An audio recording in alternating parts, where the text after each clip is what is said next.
word of God. ನಾನು ಮತ್ತೊಮ್ಮೆ ನಿಮ್ಮೆಲ್ಲರಿಗೂ ವಂದನೆಗಳನ್ನ ಸಲ್ಲಿಸುವಂತವನಾಗಿದ್ದೇನೆ, ಈ ಒಂದು ಅವಕಾಶವನ್ನ ನನಗೆ ಒದಗಿಸಿಕೊಟ್ಟದಕ್ಕೋಸ್ಕರವಾಗಿ. We heard 2 sessions before. ಈಗಾಗಲೇ ನಾವು 2 ಸೆಷನ್ಗಳನ್ನ ಈ ಒಂದು ವಿಷಯದಲ್ಲಿ ನಾವು ಈಗಾಗಲೇ ನಾವು ಧ್ಯಾನ ಮಾಡಿದ್ದೇವೆ. We are not taking any partisan, whether it is Protestant or Catholics. We are going the right way of interpretation.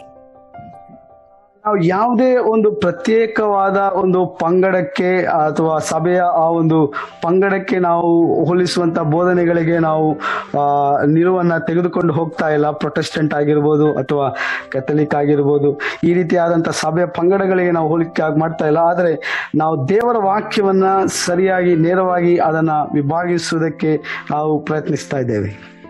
We have only one Bible. That is a scripture, the word of God. ನಮ್ಮ ಕೈಯಲ್ಲಿ ದೇವರು ಒಂದೇ ಒಂದು ಸತ್ಯವೇದವನ್ನು ಕೊಟ್ಟಿದ್ದಾನೆ, ಅದು ದೇವರ ವಾಕ್ಯವಾಗಿದೆ. We have one baptism, one God, one faith, one spirit. ನಮಗೆ ಒಂದೇ ದೀಕ್ಷಾ ಸ್ನಾನ, ಒಂದೇ ನಂಬಿಕೆ, ಒಬ್ಬನೇ ದೇವರು. Therefore we want to understand the word in the right way. ಆದ್ದರಿಂದ ಸತ್ಯವೇದವನ್ನ ನಾವು ಸರಿಯಾದ ರೀತಿಯಲ್ಲಿ ನಾವು ಅರ್ಥ ಮಾಡಿಕೊಳ್ಳುವುದಕ್ಕೆ ನಾವು ಬಯಸುವಂತವರಾಗಿದ್ದೇವೆ. So we were looking into certain harmful methods of interpretation. ನಾವು ಕೆಲವೊಂದು ಹಾನಿಕಾರಕವಾದಂತ ಸತ್ಯವೇದ ವ್ಯಾಖ್ಯಾನದ ಕುರಿತಾಗಿ ನಾವು ಈಗಾಗಲೇ ನಾವು ನೋಡಿಕೊಂಡಿದ್ದೇವೆ. Some people may raise their eyebrow, why we are looking into this sort of wrong ways of interpretation? ಕೆಲವರಿಗೆ ಅನ್ಸಿರ್ಬೋದು, ನಾವು ಯಾಕೆ ಈ ರೀತಿಯಾದಂತ ಒಂದು ತಪ್ಪಾದ ಒಂದು ಹಾನಿಕಾರಕವಾದಂತ ಈ ವ್ಯಾಖ್ಯಾನದ ಕುರಿತಾಗಿ ನಾವು ಚಿಂತನೆ ಮಾಡ್ತಾ ಇದ್ದೇವೆ ಎಂಬುದಾಗಿ ಅನ್ಸಿರ್ಬೋದು. Because we are here to know the right to read the word of God, then why we should go into the harmful way of interpretation? ನಾವು ಸರಿಯಾಗಿ ನಾವು ಸತ್ಯವೇದವನ್ನ ನಾವು ಹೇಗೆ ನಾವು ಅದನ್ನು ವಿಭಾಗಿಸಬೇಕು ಎಂಬುದಾಗಿ ನಾವು ಕಲಿಯಬೇಕಾದರೆ ನಾವು ಹಾನಿಕಾರಕವಾದಂತ ಸತ್ಯವೇದ ವ್ಯಾಖ್ಯಾನದ ಕುರಿತಾಗಿ ಮೊದಲು ನಾವು ತಿಳಿದುಕೊಂಡಿರಬೇಕು. I must say it is important. ನಾನು ಹೇಳ್ತೇನೆ, ಇದು ಬಹಳ ಪ್ರಾಮುಖ್ಯವಾದದ್ದು ಕೂಡ. Because if we are setting a goal, we need to understand the pitfall before start our journey. ಯಾಕಂದ್ರೆ ನಮ್ಮ ಪ್ರಯಾಣವನ್ನ ಆರಂಭ ಮಾಡುವುದಕ್ಕಿಂತ ಮುಂಚಿತವಾಗಿ ನಮ್ಮ ಪ್ರಯಾಣದಲ್ಲಿ ಆಗಬಹುದಾದಂತ ಅನಾಹುತಗಳ ಕುರಿತಾದಂತ ಪರಿಜ್ಞಾನ ನಮಗಿರಬೇಕು. This will help us to avoid dangers and difficulties and unnecessary problems. ಈ ಒಂದು ತಿಳುವಳಿಕೆ ನಮಗೆ ಇರುವಾಗ ನಮಗೆ ಅನಾಹುತಗಳು ಸಂಭವಿಸದಂತೆ ನಮಗೆ ಅಪಘಾತಗಳು ಸಂಭವಿಸದಂತೆ ನಾವು ನಮ್ಮನ್ನೇ ನಾವು ಕಾಪಾಡಿಕೊಳ್ಳುವುದಕ್ಕೆ ಸಾಧ್ಯವಾಗುತ್ತದೆ. We are learning Bible not for ourselves but for the whole world. ನಾವು ಸತ್ಯವೇದವನ್ನ ನಮಗೋಸ್ಕರವಾಗಿ ನಾವು ಅದನ್ನ ಕಲಿತಾ ಇಲ್ಲ, ಬದಲಾಗಿ ಇಡೀ ಲೋಕಕ್ಕೋಸ್ಕರವಾಗಿ ನಾವು ಅದನ್ನು ನಾವು ಕಲಿತಾ ಇದ್ದೇವೆ. We are placed in this world as lighthouse to show light and path to other people. ಈ ಲೋಕದಲ್ಲಿ ದೇವರು ನಮ್ಮನ್ನು ಇತರರಿಗೆ ಬೆಳಕನ್ನ ಕೊಡುವುದಕ್ಕೋಸ್ಕರ ಒಂದು ಬೆಳಕಿನ ಮನೆಯಾಗಿ ದೇವರು ನಮ್ಮನ್ನು ಇಟ್ಟಿದ್ದಾನೆ. There are people following, looking at us. ನಮ್ಮ ಸುತ್ತಮುತ್ತಲು ಅನೇಕರು ನಮ್ಮನ್ನು ನೋಡ್ತಾ ಇದ್ದಾರೆ, ಅಷ್ಟು ಮಾತ್ರವಲ್ಲದೆ ನಮ್ಮನ್ನು ಹಿಂಬಾಲಿಸ್ತಾ ಇದ್ದಾರೆ. The people are seeing us and following us. That means we are to be ensembles according to the word of God. ಅವರು ನಮ್ಮನ್ನು ನೋಡ್ತಾ ಇರುವುದು ಮಾತ್ರವಲ್ಲದೆ ಅವರು ನಮ್ಮನ್ನು ಹಿಂಬಾಲಿಸುತ್ತಾ ಇದ್ದಾರೆ. ಆದ್ರಿಂದ ನಾವು ಅವರಿಗೆ ಮಾದರಿಯಾಗಿ ಜೀವಿಸಬೇಕಾದದ್ದು ಬಹಳ ಅವಶ್ಯಕವಾಗಿದೆ. And as we are teachers and leaders and pastors, etc., if we are wrong, the people behind us also will go away. ನಾವು ಅನೇಕರು ನಾವು ದೇವ ಸೇವಕರಾಗಿದ್ದೇವೆ, ದೇವರ ಸೇವೆಯಲ್ಲಿದ್ದೇವೆ. ಆದ್ರಿಂದ ನಾವು ತಪ್ಪಾಗಿ ನಾವು ಉಪದೇಶ ಮಾಡುವುದಾದರೆ, ವ್ಯಾಖ್ಯಾನಿಸುವುದಾದರೆ, ನಾವೇ ತಪ್ಪು ದಾರಿಯನ್ನು ಹಿಡಿಯುವುದಾದರೆ ನಮ್ಮ ಹಿಂದೆ ಬರುವವರು ಸಹ ಅದೇ ಒಂದು ತಪ್ಪು ದಾರಿಯಲ್ಲಿ ಬರುವಂತವರಾಗಿರ್ತಾರೆ. Because we cannot discharge more than what we know, or we will discharge what we know. If we are wrong, we will discharge the wrong things. ಯಾಕೆಂದ್ರೆ ನಮಗೆ ಎಷ್ಟು ಮಟ್ಟಿಗೆ ನಮಗೆ ತಿಳುವಳಿಕೆ ಇದೆಯೋ ಅಷ್ಟರ ಮಟ್ಟಿಗೆ ಮಾತ್ರ ನಾವು ಅದನ್ನ ಇತರರಿಗೆ ಹಂಚಿಕೊಳ್ಳುವುದಕ್ಕೆ ಸಾಧ್ಯ. ನಮ್ಮ ತಿಳುವಳಿಕೆಯೇ ನಾವು ತಪ್ಪಾಗಿದ್ದರೆ ನಾವು ಅದನ್ನ ಹಂಚಿಕೊಳ್ಳುವಾಗ ನಾವು ಅದನ್ನು ತಪ್ಪಾಗಿ ನಾವು ಹಂಚಿಕೊಳ್ಳುವಂತವರಾಗಿದ್ದೇವೆ. Because when you're opening your mouth, people are listening to other people listen us, and it will make a lot of impact in their life. ಏಕೆಂದರೆ ನಾವು ಮಾತಾಡುವಂತ ಪ್ರತಿಯೊಂದು ಮಾತುಗಳು ಸಹ ನಮ್ಮನ್ನು ಕೇಳುವಂತ ಕೇಳುಗರ ಮೇಲೆ ಬಹಳಷ್ಟು ಪ್ರಭಾವವನ್ನು ಬೀರುವಂತದ್ದಾಗಿದೆ.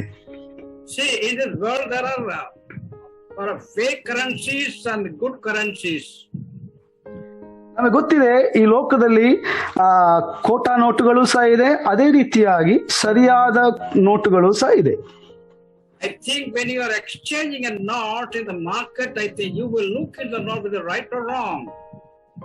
ಹೌದು, ನೀವು ಮಾರುಕಟ್ಟೆಯಲ್ಲಿ ನೀವು ಯಾವ್ದಾದ್ರು ವಸ್ತುಗಳನ್ನ ಖರೀದಿ ಮಾಡ್ಲಿಕ್ಕೆ ಹೋಗುವಾಗ ನೀವು ಆ ನೋಟ್ ಖೋಟಾ ನೋಟ ಅಥವಾ ಸರಿಯಾದ ನೋಟ ಎಂಬುದಾಗಿ ನೀವು ಪರೀಕ್ಷೆ ಮಾಡ್ತೀರಿ ಖಂಡಿತವಾಗ್ಲು. So first of all, you should know what is the right note. Then only you come to know what the wrong note. ಮೊದಲನೇದಾಗಿ ನಿಮಗೆ ಗೊತ್ತಿರಬೇಕು ಸರಿಯಾದ ನೋಟಿನ ಗುರುತುಗಳು ಅಥವಾ ಅದಕ್ಕಿರುವಂತ ಲಕ್ಷಣಗಳ ಬಗ್ಗೆ ತಿಳುವಳಿಕೆ ಇರಬೇಕು. ಆಗಿದ್ರೆ ಮಾತ್ರ ಖೋಟಾ ನೋಟ್ ಏನು ಎಂಬುದನ್ನು ನಾವು ಕಂಡುಹಿಡಿಯೋದಕ್ಕೆ ಸಾಧ್ಯ. We are not expert to detect what the wrong note is, wrong currency is. ನಾವು ಖೋಟಾ ನೋಟನ್ನ ನಾವು ಅದನ್ನ ಪರಿಶೀಲನೆ ಮಾಡೋದಕ್ಕೆ ಅದನ್ನ ಕಂಡುಹಿಡಿಯೋದಕ್ಕೆ ನಾವು ಬಹುಶಃ ನಾವು expert ಆಗಿರ್ಲಿಕ್ಕಿಲ್ಲ, ಪ್ರವೀಣರಾಗಿರ್ಲಿಕ್ಕಿಲ್ಲ. But we need to have some sort of understanding about this right and wrong or fake notes. ಆದರೆ ಕನಿಷ್ಠ ಪಕ್ಷ ನಮಗೆ ಕೆಲವೊಂದು ಮಾಹಿತಿಯಾದರೂ ಇರಬೇಕು, ಸರಿಯಾದ ನೋಟ್, ಸರಿಯಾದ ದುಡ್ಡು ಯಾವುದು ಅಥವಾ ನೋಟ್ ಯಾವುದು ಅಥವಾ ಖೋಟಾ ನೋಟ್ ಯಾವುದು ಎಂಬುದಾಗಿ. In the same way, the Bible is before us. ಅದೇ ರೀತಿಯಾಗಿ ಸತ್ಯವೇದವು ನಮ್ಮ ಮುಂದೆ ಇದೆ. It is the written word of God. ಇದು ದೇವರು ನಮ್ಮ ಕೈಯಲ್ಲಿ ಬರೆಯಲ್ಪಟ್ಟು ಕೊಟ್ಟಿರುವಂತ ದೇವರ ವಾಕ್ಯವಾಗಿದೆ. And the other side there are different kinds of interpretations. ಈ ಒಂದು ಸತ್ಯವೇದದ ಮೇಲೆ ಅನೇಕ ರೀತಿಯಾದಂತ ವ್ಯಾಖ್ಯಾನಗಳು ಇವೆ. Now you are confused which is right and which is wrong. ಅನೇಕ ಬಾರಿ ಕೇಳುವಂತವರು ಗೊಂದಲಕ್ಕೊಳಗಾಗ್ತಾರೆ, ಯಾಕಂದ್ರೆ ಯಾವುದು ಸರಿಯಪ್ಪ ಯಾವುದು ತಪ್ಪು. When you're reading or when you're listening to them, you feel that it is right. Where I to go? How do I follow? How I to find it out?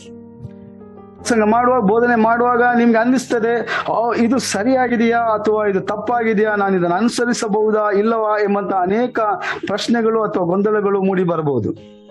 Because the presentation is so scholarly, so evidential and so supportive, so you tend to accept that this is right.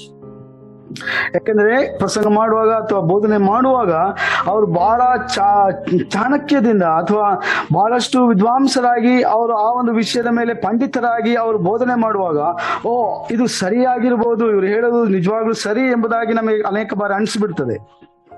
So this is very important to know some of the wrong methods of interpretation. ಆದ್ರಿಂದ ಇದು ಬಹಳ ಪ್ರಾಮುಖ್ಯವಾಗಿದೆ. ಈ ಒಂದು ವ್ಯಾಖ್ಯಾನದ ವಿಚಾರದಲ್ಲಿ ಅನೇಕ ಹಾನಿಕಾರಕವಾದಂತ ಕೆಲವು ವಿಧಾನಗಳಿವೆ. ಇದರ ಕುರಿತಾದಂತ ಸ್ವಲ್ಪ ಮಟ್ಟಿಗಾದ ತಿಳುವಳಿಕೆ ನಮಗಿರಬೇಕು. Last time we have discussed on one of the harmful method, that is allegorical method of interpretation. ಕಳೆದ ಒಂದು ಸಂಚಿಕೆಯಲ್ಲಿ ನಾವು ಈ ಒಂದು ಗೂಢಾರ್ಥದ ಆ ಒಂದು ವಿಧಾನ, ವ್ಯಾಖ್ಯಾನದ ವಿಧಾನದ ಕುರಿತಾಗಿ ನಾವು ಈಗಾಗಲೇ ನಾವು ಅದನ್ನ ಕಲಿತಿದ್ದೇವೆ. Tonight we want to discuss a couple of wrong methods or harmful methods of interpretation. ಈ ರಾತ್ರಿ ವೇಳೆಯಲ್ಲಿ ನಾವು ಈ ಬೇರೆ ಕೆಲವು ಹಾನಿಕಾರಕವಾದಂತ ಸತ್ಯವೇದ ವ್ಯಾಖ್ಯಾನದ ಕುರಿತಾಗಿ ನಾವು ಕಲಿಯಲಿಕ್ಕಿದ್ದೇವೆ. So first we are looking at number 2, that is, mystical and spiritual method of interpretation. ಈ ಸಂಜೆ ವೇಳೆಯಲ್ಲಿ ನಾವು ಆತ್ಮಿಕವಾದಂತ ರಹಸ್ಯ ಅಥವಾ ಮರ್ಮ ಎಂಬುದಾಗಿ ನಾವೇನು ಹೇಳ್ಬೋದು, ಮಿಸ್ಟಿಕಲ್ ಮೆಥಡ್. ಅದೇ ಸಮಯದಲ್ಲಿ ಆಧ್ಯಾತ್ಮಿಕವಾದಂತ ವಿಧಾನ, ಈ ಎರಡು ವಿಧಾನಗಳ ಕುರಿತಾಗಿ ನಾವು ನೋಡೋಣ. some people take it as two different methods, spiritual and the mythical method. But this evening, I'm taking it as one single one method because there are certain similarities between them. ಕೆಲವು ಬೋಧಕರು ಈ ಎರಡು ವಿಧಾನಗಳನ್ನ ಬೇರೆ ಬೇರೆಯಾಗಿ ಪರಿಗಣಿಸ್ತಾರೆ. ಆದರೆ ನಾನು ಇವೆರಡನ್ನು ಒಂದಾಗಿ ಪರಿಗಣಿಸ್ತೀನಿ. ಯಾಕೆಂದ್ರೆ ಇವೆರಡರಲ್ಲಿಯೂ ಸಹ ಅನೇಕ ಸಮಾನತೆಗಳನ್ನ ನಾವು ಕಾಣಬಹುದು. So there is no wrong in thinking of it as two different methods, but I'm taking it as single one. ಇದನ್ನ ನಾವು ಬೇರೆ ಬೇರೆಯಾಗಿ ನಾವು ಪರಿಗಣಿಸುವುದರಲ್ಲಿ ಯಾವುದೇ ತಪ್ಪಿಲ್ಲ. ಆದರೆ ಈ ಸಂಜೆ ವೇಳೆಯಲ್ಲಿ ನಾವು ಇದೆರಡನ್ನ ಒಂದಾಗಿ ನಾನು ಪರಿಗಣಿಸಲಿಕ್ಕೆ ಬಯಸ್ತೇನೆ. Mystical method, some people think it as allegorical method, is also called a spiritual method. ಅನೇಕ ಸಾರಿ ಕೆಲವರು ಈಗ ಅಂದ್ಕೊಳ್ತಾರೆ, ಅಂದ್ರೆ ಈ ಗೂಢಾರ್ಥದ ಈ ಒಂದು ವಿಧಾನ ಏನಿದೆ ಅದು ಆತ್ಮಿಕವಾದಂತಹ ವಿಧಾನವೂ ಹೌದು, ಅಥವಾ ಇದೆರಡು ಸಂಬಂಧವೂ ಉಂಟು, ಅಥವಾ ಇದೆರಡು ಒಂದೇ ಆಗಿದೆ ಎಂಬುವಂತ ಒಂದು ತಿಳುವಳಿಕೆಯನ್ನು ಹೊಂದಿದವರಾಗಿದ್ದಾರೆ. The mystical method, it is not only one of the oldest approaches to understand Bible, but also it originated from heathenism, of the idea that only certain people, that is men of holy calling, are in tune with God, and only they can have access to the real meaning of the written word. ಈ ಒಂದು ರಹಸ್ಯಾರ್ಥಕವಾದಂತಹ ವಿಧಾನ ಅಥವಾ ಸತ್ಯವೇದದ ಆತ್ಮಿಕ ಮರ್ಮಗಳ ವಿಧಾನ ಅಂತ ನಾವು ಏನು ಹೇಳ್ಬೋದು, ಇದು ಸತ್ಯವೇದವನ್ನ ಅರ್ಥ ಮಾಡಿಕೊಳ್ಳಲು ಬಹಳ ಒಂದು ಹಳೆಯ ವಿಧಾನಗಳಲ್ಲಿ ಒಂದಾಗಿದೆ. ಮಾತ್ರವಲ್ಲ, ಅಂದ್ರೆ ಕೆಲವು ಜನರು, ಅಂದ್ರೆ ಪರಿಶುದ್ಧವಾದಂತಹ ಕರೆಯುವಿಕೆಯನ್ನು ಹೊಂದಿದಂತ ಮನುಷ್ಯರು ಅವರು ಮಾತ್ರ ದೇವರ ಸ್ವರಕ್ಕೆ ತಕ್ಕಂತೆ ಇರುತ್ತಾರೆ ಮತ್ತು ಬರೆಯಲ್ಪಟ್ಟಂತ ವಾಕ್ಯದ ನಿಜವಾದ ಅರ್ಥವನ್ನ ಕೇವಲ ಈ ದೇವ ಮನುಷ್ಯರು ಮಾತ್ರ ಪಡೆಯಬಹುದು ಎಂಬಂತ ವಿಚಾರವನ್ನು ಹೊಂದಿದ್ದಾರೆ. ಈ ಒಂದು ವಿಚಾರ ನಾವು ನೋಡಿದರೆ ಮೂಲವಾಗಿ ಇದು ಅನ್ಯ ಜನರ ಕಲ್ಪನೆಯಿಂದ ಹುಟ್ಟಿಕೊಂಡಿದೆ. ಅನ್ಯ ಜನರು ಅಂತ ಹೇಳುವಾಗ ದೇವ ಜನರು ಅಲ್ಲದೆ ಇರುವಂತಹ ಅನ್ಯ ಜನರು, ಸೊ ಅವರ ಮೂಲಕವಾಗಿ ಹುಟ್ಟಿಕೊಂಡು ಬಂದಂತ ಒಂದು ಕಲ್ಪನೆಯಾಗಿದೆ. ಈ ವಿಧಾನ ಖಂಡಿತವಾಗಲೂ ನಮ್ಮ ಸತ್ಯವೇದದಿಂದ ಆಧಾರಿತವಾದದ್ದು ಅಲ್ಲ. From the very name, it is understood that is mystical method. That means some mystery behind the scripture. ಈ ಒಂದು ಹೆಸರಿನ ತಕ್ಕ ಹಾಗೆ ಈ ಹೆಸರಲ್ಲೇ ಆ ಒಂದು ವಿಧಾನದ ಒಂದು ಅರ್ಥ ನಾವು ಕಾಣಬಹುದು. ಅದೇನೋ ಒಂದು ರಹಸ್ಯವಾದದ್ದು, ಅಂದ್ರೆ ಮರ್ಮವಾದದ್ದು. The basis of this method is therefore is mystical meaning behind the literal written word, which is the real truth of God and the spiritual meaning. So ಈ ಒಂದು ವಿಧಾನದ ಆಧಾರವೇನೆಂದರೆ, ಅಕ್ಷರಿಕವಾಗಿ ಬರೆಯಲ್ಪಟ್ಟಂತ ದೇವರ ವಾಕ್ಯಗಳ ಹಿಂದೆ ಒಂದು ರಹಸ್ಯವಾದ ಒಂದು ಅರ್ಥವಿದೆ. ಅದು ದೇವರ ನಿಜವಾದ ಸತ್ಯ ಮತ್ತು ಆಧ್ಯಾತ್ಮಿಕವಾದ ಅರ್ಥವನ್ನ ಹೊಂದಿಕೊಂಡಿದೆ ಎಂಬಂತ ನಿಲುವನ್ನ ಹೊಂದಿದ್ದಾಗಿದೆ. The certain passages when we read, we get the idea or meaning of the scripture, but people still think that there is some mystery behind that meaning. So that type of interpretation is called mystical method, and they say that is the real meaning. What they think mystery, that is the real meaning, that's the spiritual meaning of scripture. ನೀವು ಸತ್ಯವೇದದ ಭೇದ ಭಾಗಗಳನ್ನ ನೀವು ಓದುವಾಗ, ನೀವು ಸಾಧಾರಣವಾಗಿ ನೀವು ಅದನ್ನು ಓದುವಾಗ ನೇರವಾಗಿ ನಮಗೆ ಅರ್ಥವಾಗುವಂತಹ ಆ ಒಂದು ವಿಚಾರಗಳು ಇರ್ಬೋದು. ಆದರೆ ಈ ಒಂದು ವಿಧಾನದ ಪ್ರಕಾರವಾಗಿ ವ್ಯಾಖ್ಯಾನಕಾರರು ಏನ್ ಹೇಳ್ತಾರಂದ್ರೆ, ಆ ನೇರವಾದ ಅರ್ಥಕ್ಕೆ ಬದಲಾಗಿ ಆ ವಾಕ್ಯದ ಹಿಂದೆ ಒಂದು ನಿಗೂಢವಾದಂತ ಅಥವಾ ಒಂದು ರಹಸ್ಯವಾದಂತ ಒಂದು ಮರ್ಮವಿದೆ. ಆ ಒಂದು ಅರ್ಥವೇ ನಿಜವಾದ ಸತ್ಯ ಎಂಬುದಾಗಿ ನಂಬುವಂತವರಾಗಿದ್ದಾರೆ. I told in the beginning, the origin of this method is from heathenism. Therefore, it is called mythical. ನಾನು ಈಗಾಗಲೇ ಹೇಳಿದೆ ನಿಮ್ಗೆ, ಈ ಒಂದು ರೀತಿಯಾದಂತ ವ್ಯಾಖ್ಯಾನದ ವಿಧಾನ ಇದು ಮೂಲತಃ ಹುಟ್ಟಿಕೊಂಡಂದು ಅನ್ಯ ಜನರಿಂದ ಅಥವಾ ದೇವ ಜನರಲ್ಲದೆ ಇರುವಂತವರು, ಕ್ರೈಸ್ತರಲ್ಲದೆ ಇರುವಂತವರಿಂದ ಮಿಸ್ಟಿಕಲ್ ಅಂತ ನಾವೇನ್ ಹೇಳ್ತೇವೆ ಅಥವಾ ಮಿಸ್ಟರಿ ಎಂಬುದಾಗಿ ನಾವೇನ್ ಹೇಳ್ತೇವೆ, ಇದು ಅನ್ಯ ಜನರಿಂದ ಮುಖ್ಯವಾಗಿ ಹುಟ್ಟಿಕೊಂಡದಾಗಿದೆ. Some people may think that yes, it is nothing to do with me. I'm not that type of interpreter. I'm not understanding Bible that way. But you see, this method seeks manifold depths and shadows of meaning in every word of Scripture. ಬಹುಶಃ ನೀವು ಅನ್ಕೋಬಹುದು, ನಾನು ಈ ರೀತಿಯಾದಂತಹ ವ್ಯಾಖ್ಯಾನ ಮಾಡೋದಿಲ್ಲ ಅಥವಾ ನಾನು ಇಂಥ ಒಂದು ವ್ಯಾಖ್ಯಾನ ಕೇಳುವುದಿಲ್ಲ. ಆದ್ರೆ ಈ ಒಂದು ವಿಧಾನದಲ್ಲಿ ನೀವು ನೋಡೋದಾದ್ರೆ ಬಹಳ ಆಳವಾದಂತ, ನಿಗೂಢವಾದಂತ ಅಥವಾ ನೆರಳಾಗಿರುವಂತ, ಮರೆಯಾಗಿರುವಂತ ಅರ್ಥಗಳನ್ನ ಹುಡುಕುವಂತ ಆ ಒಂದು ಪ್ರವೃತ್ತಿಯಲ್ಲಿ ತೊಡಗಿಸಿಕೊಳ್ಳುವಂತ ಒಂದು ವ್ಯಾಖ್ಯಾನದ ವಿಧಾನವಾಗಿದೆ. So when you are reading Scripture, when the meaning is very clear, again when you're searching and finding or giving explanation of manifold meanings and many shades of meaning to that particular text, that means you are or we are or I am following that mystical method of interpretation. ಬಹುಶಃ ನೀವು ಆ ಒಂದು ವಾಕ್ಯದಲ್ಲಿ ಇರುವಂತ ಸರಳವಾದಂತ, ನೇರವಾದಂತ ಅರ್ಥವನ್ನ ನೀವು ಪರಿಗಣಿಸದೆ ಆ ಒಂದು ವಾಕ್ಯಕ್ಕೆ ಒಂದು ರಹಸ್ಯವಾದಂತ ಅರ್ಥವನ್ನ ನೀವು ನಿಮ್ಮ ಆಲೋಚನೆಗಳಿಂದ ನೀವು ಕೊಡುವುದಾದರೆ ಅಥವಾ ಹುಡುಕುವುದಕ್ಕೆ ನೀವು ಬಯಸುವುದಾದರೆ ನೀವು ಈ ರೀತಿಯಾದಂತಹ ಒಂದು ವ್ಯಾಖ್ಯಾನದ ವಿಧಾನವನ್ನ ಪಾಲಿಸುವಂತವರಾಗಿರುತ್ತೀರಿ. So the medieval period, the mystics like Jacob Boehme and Emmanuel Swedenborg, these people like that, they held threefold meanings. ಈ ಒಂದು ಮಧ್ಯಕಾಲದಲ್ಲಿ ನಾವು ನೋಡುವಂತ ಈ ಎರಡು ವ್ಯಕ್ತಿಗಳು ಅವರು ಈ ಒಂದು ವ್ಯಾಖ್ಯಾನಕ್ಕೆ ವಿಶೇಷವಾಗಿ ಈ ಒಂದು ವ್ಯಾಖ್ಯಾನದಲ್ಲಿ 3 ವಿಧವಾದಂತ ಅರ್ಥಗಳನ್ನ ಅವರು ಪ್ರತಿಪಾದಿಸಿದರು. So when we have seen about allegorical method, there also we have seen the people are giving manifold meaning to a particular text. There also, in the mystical, people also give different meanings to a particular word. ನಾವು ಈಗಾಗಲೇ ನೋಡಿದ್ದೇವೆ ಈ ಒಂದು ಸಾಂಕೇತಿಕವಾದಂತ ಅಥವಾ ಗೂಢಾರ್ಥಗಳನ್ನ ವಿವರಿಸುವಂತ ಆ ಒಂದು ವಿಧಾನದಲ್ಲಿ ವಾಕ್ಯದಲ್ಲಿರುವಂತ ನೇರವಾದ ಅರ್ಥಕ್ಕಿಂತ ಬದಲಾಗಿ ಅವರು ಇನ್ನೊಂದು ಅರ್ಥವನ್ನು ಹೇಳ್ತಾರೆ. ಅದೇ ರೀತಿಯಾಗಿ ಈ ರೀತಿಯ ರಹಸ್ಯಾರ್ಥಕವಾದಂತ ಈ ಒಂದು ವಿಧಾನದಲ್ಲಿಯೂ ಸಹ ನೇರವಾಗಿ ಕಂಡು ಬರುವಂತ ಆ ಒಂದು ಅರ್ಥಗಳನ್ನ ಪರಿಗಣಿಸದೆ ಅದಕ್ಕೆ ರಹಸ್ಯವಾದಂತ ಅರ್ಥವನ್ನ ಹುಡುಕುವಂತ ಆ ಒಂದು ಪ್ರವೃತ್ತಿಯಲ್ಲಿ ತೊಡಗಿಸಿಕೊಳ್ಳುವಂತದ್ದಾಗಿದೆ.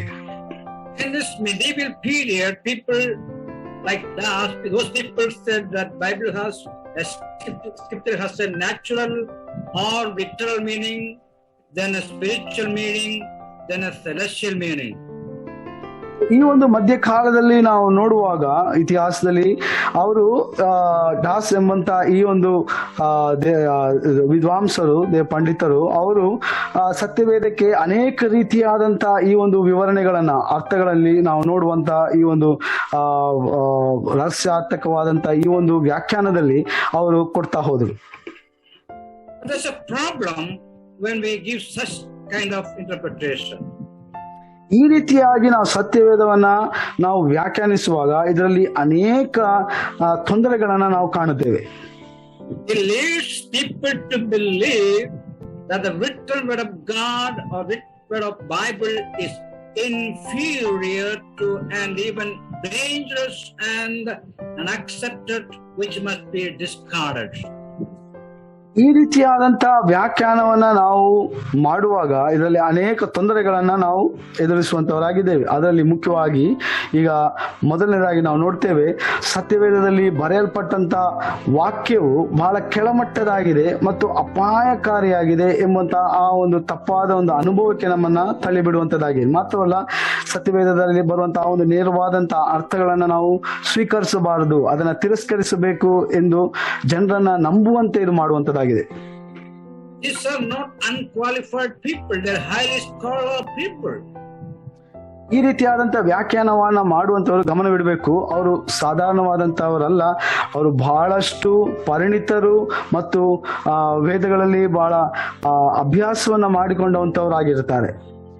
And when they're giving a different meaning to the Bible, the common people tend to think that this Bible is something inferior to that person who is interpreted the other way. ಆದ್ದರಿಂದ ಇಂಥವರು ಈ ರೀತಿಯಾಗಿ ಆ ಬಹಳಷ್ಟು ತಿಳುವಳಿಕೆ ಇರುವವರು ಈ ರೀತಿಯಾಗಿ ಸತ್ಯವೇದವನ್ನು ವ್ಯಾಖ್ಯಾನ ಮಾಡುವಾಗ ಕೇಳುವಂತ ಕೇಳುಗರು ಅವರಲ್ಲಿ ಬಹಳಷ್ಟು ಒಂದು ತಪ್ಪಾದ ರೀತಿಯಲ್ಲಿ ಒಂದು ಪರಿಣಾಮವನ್ನ ಅವರ ಮೇಲೆ ಬೀಳುವಂತದ್ದಾಗಿದೆ. ಮಾತ್ರವಲ್ಲ, ಸತ್ಯವೇದವನ್ನ ಅವರು ಬಹಳಷ್ಟು ಕೆಳಮಟ್ಟದಲ್ಲಿ ಅವರು ಅದನ್ನ ಪರಿಗಣಿಸುವಂತವರಾಗಿರುತ್ತಾರೆ. They see that the Bible is something inferior and these people are something superior. They understand the Bible and we have something wrong with our understanding. So ಅದರಿಂದ ಕೇಳುವಂತವ್ರು ಏನು ಅಂದ್ಕೊಳ್ತಾರೆ, ಹೌದು ನಾನು ತಿಳ್ಕೊಂಡಂತ ನಾನು ಸತ್ಯವೇದದಲ್ಲಿ ಅರ್ಥ ಮಾಡಿಕೊಂಡಂತ ವಿಚಾರಗಳು ಅಥವಾ ಸತ್ಯವೇದದ ವಾಕ್ಯಗಳು ಬಹಳ ಕೆಳಮಟ್ಟದಾಗಿದೆ. ಮಾತ್ರವಲ್ಲ, ಇವರು ಬೋಧನೆ ಮಾಡುವಂತ ಇವರು ಆ ಒಂದು ಬೋಧಿಸುವಂತಹ ಒಂದು ವಾಕ್ಯಗಳಿಂದ ಬಹಳ ಮೇಲಾದವರು ಅಥವಾ ಹೆಚ್ಚಿನ ವಿದ್ವಾಂಸರು ಅಥವಾ ಜ್ಞಾನವನ್ನು ಪಡ್ಕೊಂಡವರು ಎಂಬಂತ ವಿಚಾರಕ್ಕೆ ತಳ್ಳಿಬಿಡುವಂತದ್ದಾಗಿದೆ. It says that the real truth is often altogether from that which is already written in the Bible. ನಿಜವಾಗ್ಲೂ ಸತ್ಯವೇದದಲ್ಲಿ ಬರೆಯಲ್ಪಟ್ಟಂತ ಸತ್ಯಕ್ಕಿಂತಲೂ ಬಹಳಷ್ಟು ದೂರವಾಗಿರುತ್ತದೆ ಇವರು ಬೋಧನೆ ಮಾಡುವಂತ ಆ ಒಂದು ಸತ್ಯಗಳು. ಈ ರೀತಿಯಾಗಿ ಈ ಒಂದು ರಹಸ್ಯಾತ್ಮಕವಾದಂತ ವಿಧಾನದಲ್ಲಿ ಬೋಧನೆ ಮಾಡುವಂತ ಸತ್ಯಗಳು. But if you should understand that if the Bible does not mean what it says, there is no way by which we can know what it does mean. ಅಂದ್ರೆ ಇದರ ಅರ್ಥ ಏನಂದ್ರೆ, ಸತ್ಯವೇದ ಏನು ಹೇಳುತ್ತದೆ ಎಂಬುದನ್ನು ನಾವು ಸರಿಯಾಗಿ ಅರ್ಥೈಸದಿದ್ದರೆ ಅದರ ಅರ್ಥವನ್ನ ನಾವು ತಿಳಿದುಕೊಳ್ಳುವುದಕ್ಕೆ ಬೇರೆ ಯಾವುದೇ ಮಾರ್ಗವಿಲ್ಲ ಎಂಬಂತ ಒಂದು ಪ್ರತಿಪಾದನೆಯನ್ನ ಪ್ರತಿಪಾದಿಸುವಂತದ್ದಾಗಿದೆ ಈ ಒಂದು ವಿಧಾನದಲ್ಲಿ. So as a student of Bible, we cannot accept the mystical way of interpretation. ಅದರಿಂದ ಸತ್ಯವೇದದ ವಿದ್ಯಾರ್ಥಿಗಳಾಗಿ ಈ ರೀತಿಯಾದಂತ ರಹಸ್ಯಾತ್ಮಕವಾದಂತ ಈ ಒಂದು ವಿಧಾನದಲ್ಲಿ ರಹಸ್ಯಾರ್ಥಕ ಅರ್ಥವನ್ನ ಕೊಡುವಂತ ಈ ಒಂದು ವಿಧಾನವನ್ನ ನಾವು ಖಂಡಿತವಾಗ್ಲೂ ಅದನ್ನ ನಾವು ಸ್ವೀಕರಿಸುವುದಕ್ಕೆ ಸಾಧ್ಯವಾಗುವುದಿಲ್ಲ. Now let's look into something about the spiritual method of interpretation. ಈಗ ನಾವು ಆಧ್ಯಾತ್ಮಿಕವಾದಂತ ವಿಧಾನದ ಕುರಿತಾಗಿ ನಾವು ನೋಡೋಣ. There is something similar to the mystical method, differing only in the scope. ಇದು ಆಧ್ಯಾತ್ಮಿಕವಾದಂತ ವಿಧಾನವು ರಹಸ್ಯಾರ್ಥಕವಾದಂತ ವಿಧಾನಕ್ಕೆ ಬಹಳಷ್ಟು ಹೋಲಿಕೆಯನ್ನ ನಾವು ಕಾಣಬಹುದು. ಆದರೆ ಪ್ರತ್ಯೇಕವಾಗಿ ಇದರ ಉದ್ದೇಶ, ಮೂಲ ಉದ್ದೇಶ ಮಾತ್ರ ಆ ಒಂದು ರಹಸ್ಯಾತ್ಮಕವಾದಂತ ವಿಧಾನದಿಂದ ಸ್ವಲ್ಪ ಭಿನ್ನತೆಯನ್ನ ನಾವು ಕಾಣುವಂತವರಾಗಿದ್ದೇವೆ. So the basis of this method of interpretation is that the divine light and fear of God will make anybody capable of understanding the Bible. ಈ ವ್ಯಾಖ್ಯಾನದ ವಿಧಾನದ ಆಧಾರವೇನೆಂದರೆ, ದೈವಿಕವಾದಂತ ಬೆಳಕು ಮತ್ತು ದೇವರ ಭಯವು ಯಾರಿಗೆ ಬೇಕಾದರೂ ಸತ್ಯವೇದವನ್ನ ಅರ್ಥ ಮಾಡಿಕೊಳ್ಳುವಂತ ಸಾಮರ್ಥ್ಯವನ್ನ ಕೊಡುತ್ತದೆ ಎಂಬಂತ ಆಧಾರವನ್ನ ನಿಲುವನ್ನ ಹೊಂದಿಕೊಂಡದಾಗಿದೆ. That means anybody can read and interpret Bible. ಅಂದ್ರೆ ಯಾರು ಬೇಕಾದರೂ ಸಹ ದೇವರ ವಾಕ್ಯವನ್ನ ಓದಿ ಕಲಿತುಕೊಂಡು ಅದನ್ನ ವ್ಯಾಖ್ಯಾನಿಸಬಹುದು ಎಂಬಂತ ನಿಲುವನ್ನು ಹೊಂದಿದೆ. According to this method, the only requirement for interpretation is that you need the light from God and also fear of God. ಈ ಒಂದು ವಿಧಾನದ ಪ್ರಕಾರವಾಗಿ ಬಹಳ ಮುಖ್ಯವಾಗಿ ನಾವು ತಿಳ್ಕೊಳ್ಬೇಕೇನೆಂದ್ರೆ, ಯಾರೇ ಆಗ್ಲಿ ಅವರಿಗೆ ದೈವಿಕ ಬೆಳಕು ಮತ್ತು ದೇವರ ಭಯವಿದ್ದರೆ ಸಾಕು, ಅವರು ಸತ್ಯವೇದವನ್ನ ಅವರು ವ್ಯಾಖ್ಯಾನಿಸಬಹುದು ಎಂಬಂತ ಆ ಒಂದು ಆಧಾರದ ಮೇಲೆ ಈ ಒಂದು ವ್ಯಾಖ್ಯಾನವು ನಿಂತಿದೆ. Many of us misled or misguided by such ideas that anybody can read and understand and interpret Bible. You just need a fear of God and a light from God. ಈ ರೀತಿಯಾದಂತ ಒಂದು ವ್ಯಾಖ್ಯಾನದ ವಿಧಾನದಲ್ಲಿ ಅನೇಕರು ತಪ್ಪಾದ ದಾರಿಗೆ ಒಳಗಾಗಿ ಬಿಡ್ತಾರೆ ಅಥವಾ ತಪ್ಪಾದ ಆ ಒಂದು ಸತ್ಯವೇದ ವ್ಯಾಖ್ಯಾನಗಳಿಗೆ ಒಳಗಾಗಿ ಬಿಡ್ತಾರೆ. ಯಾಕಂದ್ರೆ ಇಲ್ಲಿ ಅವರು ಹೇಳುವಂತದ್ದು ಬಹಳ ಪ್ರಾಮುಖ್ಯವಾಗಿ ಎರಡು ಸಂಗತಿಗಳು ಮಾತ್ರ. ಮುಖ್ಯವಾಗಿ ಒಂದು ದೈವಿಕವಾದಂತ ಬೆಳಕಿರಬೇಕು ಮತ್ತು ದೇವರಿಗೆ ಭಯಪಡುವಂತವರಾಗಿದೆ. ಹೀಗೆ ಎರಡು ವಿಷಯಗಳು ಇದ್ರೆ ಸಾಕು, ಯಾರು ಬೇಕಾದರೂ ಸತ್ಯವೇದವನ್ನ ವ್ಯಾಖ್ಯಾನ ಮಾಡಬಹುದು ಎಂಬಂತ ನಿಲುವನ್ನ ಹೊಂದಿದವರಾಗಿದ್ದಾರೆ. And it is difficult to define what they mean by fear of God and light from God. ಇದರಲ್ಲಿ ಬಹಳ ಒಂದು ಕಷ್ಟಕರವಾದಂತ ಒಂದು ವಿಷಯ ಏನಪ್ಪಾ ಅಂತಂದ್ರೆ, ಯಾರಿಗೆ ದೇವರ ಭಯವು ಇದೆ ಅಥವಾ ದೇವರ ಭಯವು ಅವರಲ್ಲಿ ಹೇಗೆ ಕಂಡು ಬರ್ತದೆ ಅಥವಾ ಮೂಡಿ ಬರ್ತಾ ಇದೆ ಎಂಬುದನ್ನ ನಾವು ತಿಳ್ಕೊಳ್ಳುವುದಕ್ಕೆ ಬಹಳ ಕಷ್ಟ. ಅದೇ ಸಮಯದಲ್ಲಿ ದೇವರ ಬೆಳಕು ಸಹ ಎಷ್ಟರ ಮಟ್ಟಿಗೆ ಅವರ ಇದೆ, ಹೇಗೆ ಇದೆ ಎಂಬುದನ್ನ ನಾವು ಅರಿತುಕೊಳ್ಳುವಂಥದ್ದು, ಅದನ್ನು ಅಳತೆ ಮಾಡುವುದು ಬಹಳ ಕಷ್ಟವಾದಂತ ಒಂದು ವಿಷಯ. Even the Satan feared God and he trembling before God. ನಮಗೆ ಗೊತ್ತಿದೆ, ಸೈತಾನನು ಸಹ ದೇವರನ್ನು ಭಯಪಡುತ್ತಾನೆ. ಭಯದು ಮಾತ್ರವಲ್ಲ, ಭಯದಿಂದ ಅವನು ನಡುಗುತ್ತಾನೆ ಎಂಬುದಾಗಿ ವಾಕ್ಯ ಹೇಳುತ್ತದೆ. Very difficult to judge who has the right of God. ಬಹಳ ಕಷ್ಟ ನಾವು ಇದನ್ನ ನಾವು ಸರಿಯಾಗಿ ನಾವು ನಿರ್ಣಯಿಸುವುದು. ಯಾವ ಒಂದು ವ್ಯಕ್ತಿ ಬೋಧನೆ ಮಾಡುವಂತ ವ್ಯಕ್ತಿಯಲ್ಲಿ ದೇವರ ಭಯ ಅವರಲ್ಲಿ ಎಷ್ಟರ ಮಟ್ಟಿಗೆ ಇದೆ ಎಂಬುದನ್ನ ಅದನ್ನ ನಾವು ಸರಿಯಾಗಿ ಅದನ್ನ ತೀರ್ಮಾನಿಸುವುದಕ್ಕೆ ಸಾಧ್ಯವಾಗುವುದಿಲ್ಲ. So this method maintained that only those who have communication from the deities and of high calling could interpret the divine things. ಈ ಒಂದು ವ್ಯಾಖ್ಯಾನದ ಪ್ರಕಾರವಾಗಿ ಯಾರಿಗೆ ಈ ಒಂದು ದೈವಿಕವಾದಂತ ಈ ಒಂದು ತಿಳಿವು ಅಥವಾ ಈ ಒಂದು ಅರಿವು ಅಥವಾ ಒಂದು ಜ್ಞಾನ ಇದೆಯೋ, ಅಂದ್ರೆ ದೇವರಿಂದ ಕೊಡಲ್ಪಟ್ಟಂತ ಈ ಒಂದು ಜ್ಞಾನ, ವಿಶೇಷವಾದಂತ ಜ್ಞಾನ ಅವರಿಗೆ ಕೊಡಲ್ಪಟ್ಟಿದೆಯೋ, ಅಂಥವರು ಮಾತ್ರ ಈ ಒಂದು ವಾಕ್ಯಗಳನ್ನ ವ್ಯಾಖ್ಯಾನಿಸಬಹುದು ಎಂಬಂತ ಒಂದು ತಪ್ಪಾದ ನಿಲುವನ್ನು ಹೊಂದಿದವರಾಗಿದ್ದಾರೆ. Please, we have to see all this interpretation has affinities with the mythology of Greek. ಒಂದು ವಿಷಯವನ್ನ ನಾವು ಬಹಳ ಗಮನದಲ್ಲಿ ಇಟ್ಕೊಳ್ಬೇಕು. ಅದೇನಪ್ಪ ಅಂತಂದ್ರೆ, ನಾವು ಚರ್ಚೆ ಮಾಡ್ತಿರುವಂತ ಈ ಒಂದು ವಿಧಾನಗಳಿಗೆ ಬಹಳ ಮೂಲವಾದಂತ ಅದರ ಅಡಿಪಾಯ ಅಥವಾ ಅಡಿಸ್ಥಾನ ಅದು ಗ್ರೀಕರಿಂದ ಬಂದಂತಾಗಿದೆ. And many heathen religions. ಮಾತ್ರವಲ್ಲ, ಬಹಳ ಅನ್ಯ ಜನಾಂಗಗಳ ಆ ಒಂದು ಧರ್ಮಗಳಿಂದ ಹುಟ್ಟಿಕೊಂಡದಾಗಿದೆ. They thought that if they want to understand the divine way, they should have certain connection with the deities of those pagan gods.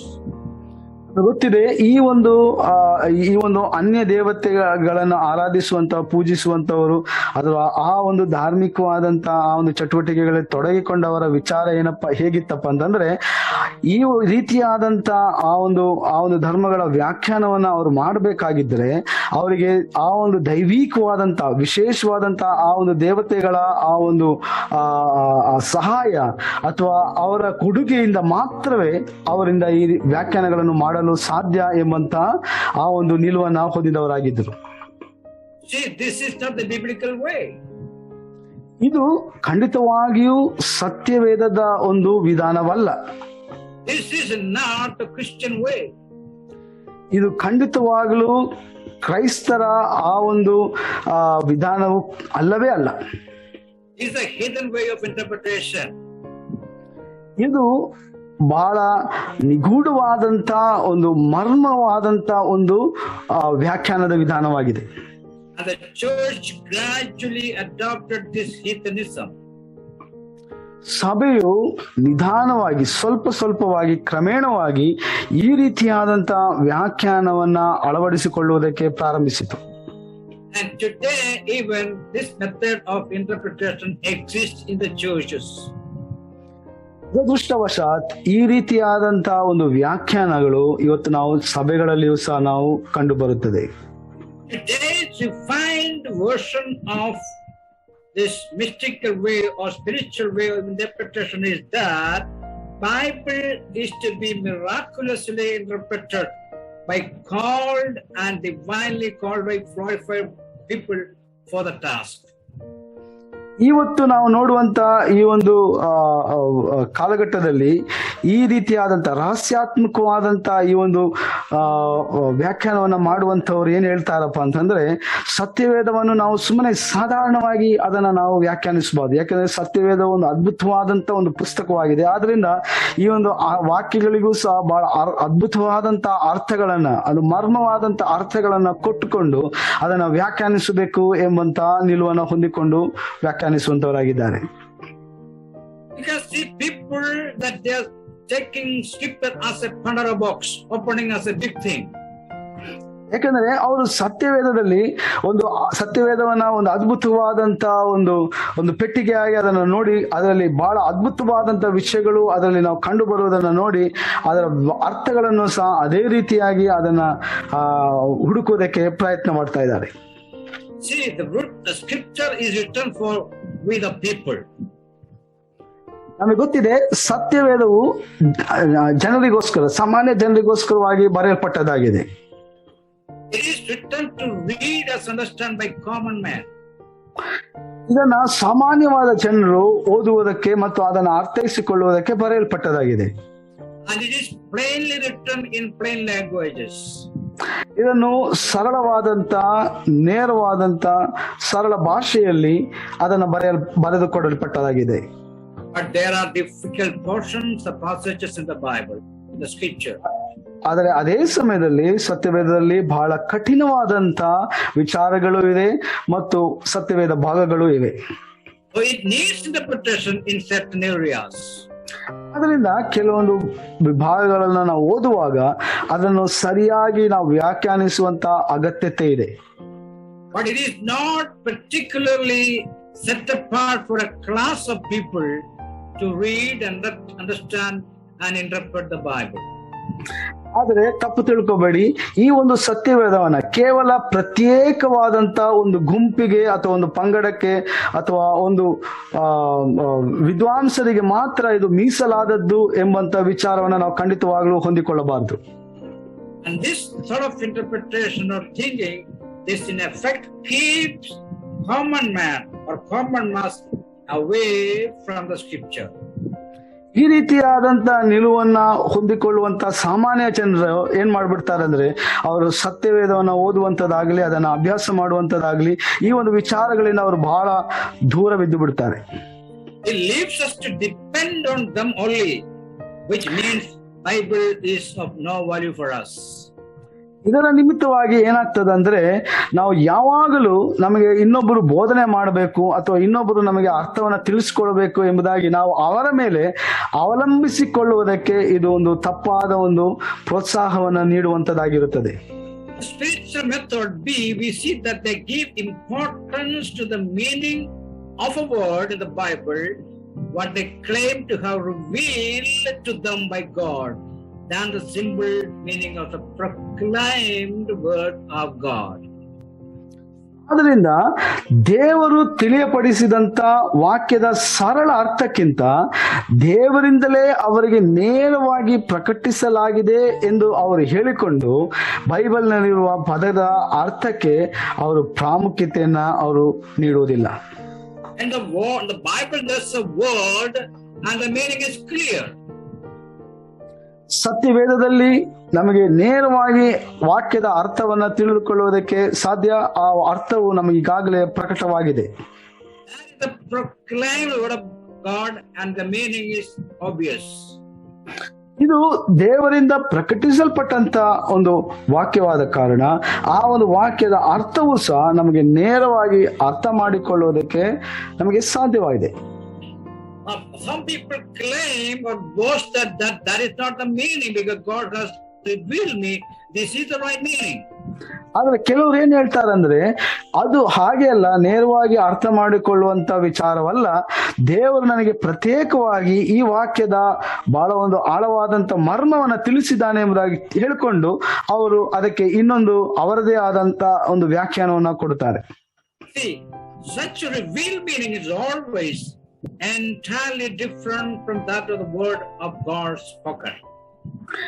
ಆ ರೀತಿಯಾಗಿ ಅರ್ಥೈಸುವಂತವರು ಅಥವಾ ವ್ಯಾಖ್ಯಾನಿಸುವಂತವರು ಅಂತ ಪ್ರಕಟಿಸಲ್ಪಟ್ಟಂತ ವಿಶೇಷವಾಗಿ ನನಗೆ ಪ್ರಕಟಣೆ ಸಿಕ್ಕಿದೆ ಎಂಬುದಾಗಿ ಹೇಳಿಕೊಂಡು ಪ್ರಕಟಿಸಲ್ಪಡುವಂತ ಆ ರೀತಿಯಾದಂತ ಅರ್ಥೈಸುವಂತ ಆ ಒಂದು ವಿಧಾನ ಅದು ಯಾವಾಗಲೂ ದೇವರು ಮಾತನಾಡುವಂತ ವಾಕ್ಯಕ್ಕಿಂತ ಸಂಪೂರ್ಣವಾಗಿ ಅದು ಭಿನ್ನವಾಗಿರುತ್ತದೆ.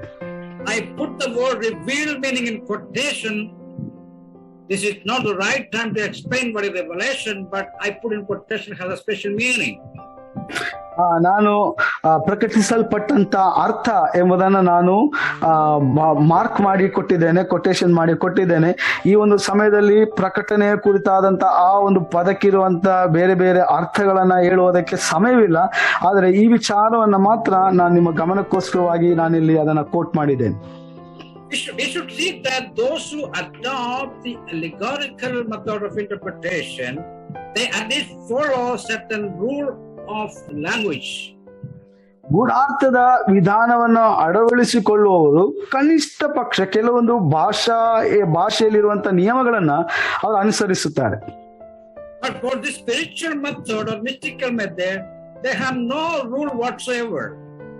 ಆದರೆ ಈ ರಹಸ್ಯಾತ್ಮಕವಾದಂತ ಈ ಆತ್ಮಿಕ ಮರ್ಮಗಳ ವಿಚಾರದಲ್ಲಿ ಹೇಗೆ ವ್ಯಾಖ್ಯಾನಿಸ್ತಾರಲ್ಲ, ಅವರಲ್ಲಿ ಖಂಡಿತವಾಗಲೂ ಯಾವುದೇ ರೀತಿಯಾದಂತ ನಿಯಮಗಳು ಇರುವುದಿಲ್ಲ. They are above every rule, even of grammar.